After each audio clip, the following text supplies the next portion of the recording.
Crews staged a display which included this demonstration of the use of hook ladders and 50-foot wheeled escapes. Carried out here under ideal conditions, it looks easy, but it is only by constant practice at drills like this that the brigade is able to move into action with the speed and efficiency for which it is renowned when dealing with a real emergency.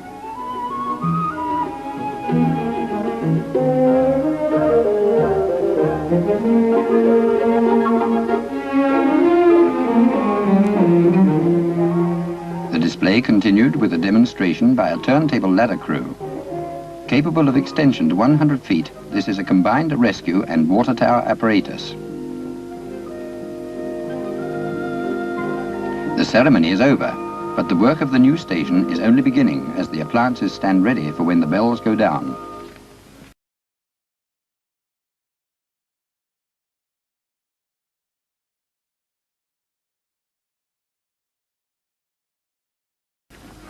Centenary Year saw the opening of a junior fireman's residential training college at Swanley in Kent by the Home Secretary, Mr. Roy Jenkins. The Home Secretary inspected these firemen of the future with the Chief Officer, the Vice Chairman of the Greater London Council, Mr. John Brannigan, and the Principal, Major Anderson. The boys are enrolled between the ages of 16 and 17 and a quarter and could spend up to 2 years at the college. Their instructors are experienced officers of the brigade who pass on their knowledge and expertise.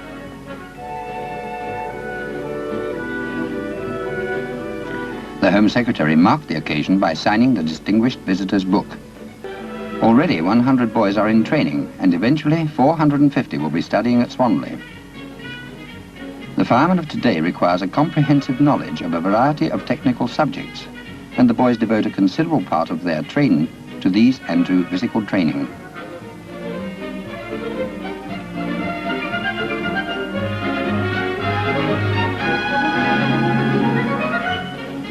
The trampoline is a firm favorite with the boys and helps to develop agility and timing. Every boy also spends a month at one of the outward bound schools where camping, sailing, climbing and rescue work help to develop a high sense of purpose and self-reliance. These attributes will stand them in good stead in their careers in the brigade. One of the main events of the Centenary Year was an exhibition at Selfridge's, the London departmental store, which gave the public an opportunity of seeing many historical relics of London's fight against fire, like this old steam fire engine, a veteran of the Metropolitan Fire Brigade, as a contrast to the equipment used today.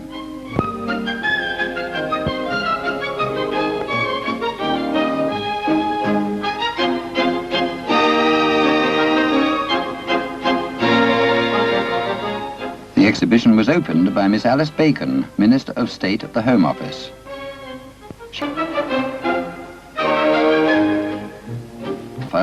A careers desk was on hand with junior firemen ready to provide the answers. Many inquiries were made, particularly about the junior fireman scheme. Officers of the brigade were available on the exhibition floor to explain the different types of equipment on show.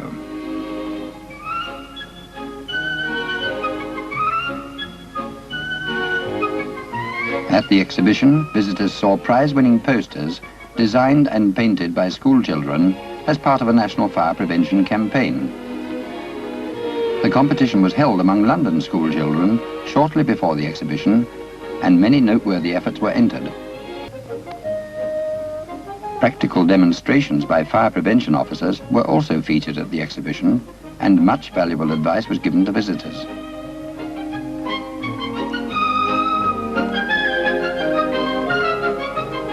Firemen wearing period uniforms of the 18th and 19th centuries presented a colourful picture, and models of early fire engines and historic records proved a popular attraction.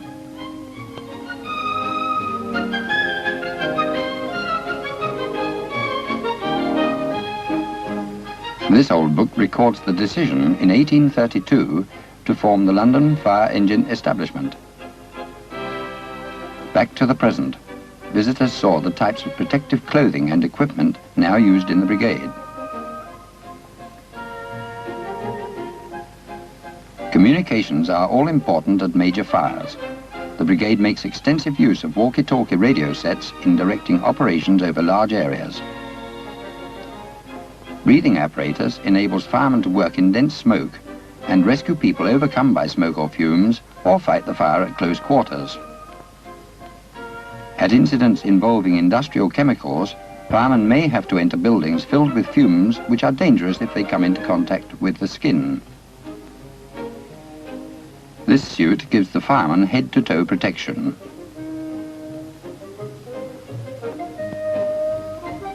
On a lighter note, junior firemen gave visitors an exciting display of judo, one of the many sports in which they take part, in a special demonstration area around which the audience was comfortably seated. A commentary by one of the boys described the traditional dress. At first it may seem that this has little to do with learning to be a fireman, but the lightning reflexes such training develops could help to save life when their work begins in earnest.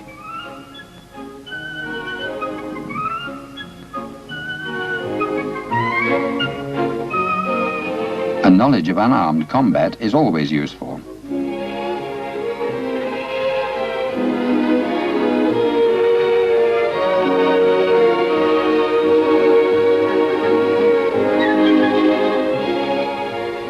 During the 3 weeks the exhibition was open, more than 75,000 people from home and abroad saw this shop window of the London Fire Brigade.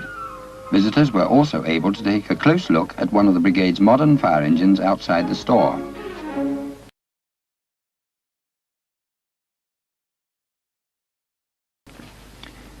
Early in September, London was still sleeping as, in the grey light of dawn, 1,000 auxiliary fire service vehicles converged on London's Royal Group of docks. Happily, this was not a real full-scale emergency, but the massive exercise tercentenary which marked the 300th anniversary of the Great Fire of London. This exercise, the largest ever staged in this country, was organised by officers of the London Fire Brigade. On the previous day, over 5,000 members of the Auxiliary Fire Service, drawn from 118 fire brigades throughout the whole of England and Wales, converged on 3 base camps outside London in readiness for their dawn start to the exercise area.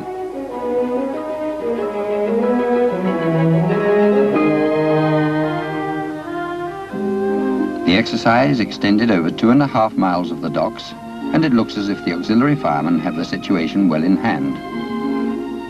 Some 600 jets of water were, in fact, simultaneously at work.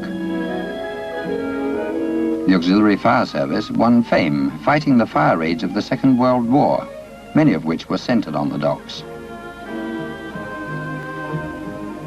Bikini inflatable rafts, fitted with pumps, played an important part in the exercise, and some enthusiastic auxiliaries of the Warwickshire Fire Brigade made the 120-mile journey to London on these rafts using canals and rivers. Today, the proud tradition of service is carried on by men and women who give up their spare time to fire service training, ready to serve if called on in a major emergency.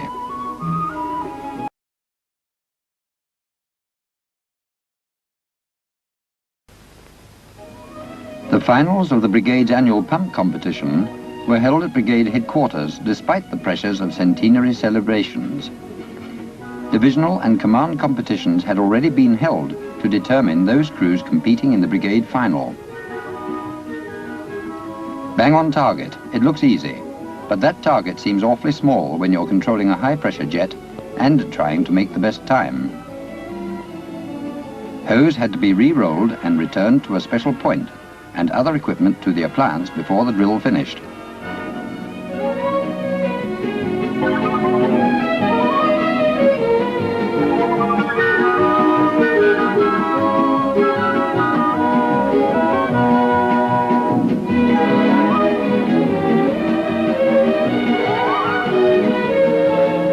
Competition was keen, and with the honour of the station at stake, there was no time to worry about the umpire who got too close.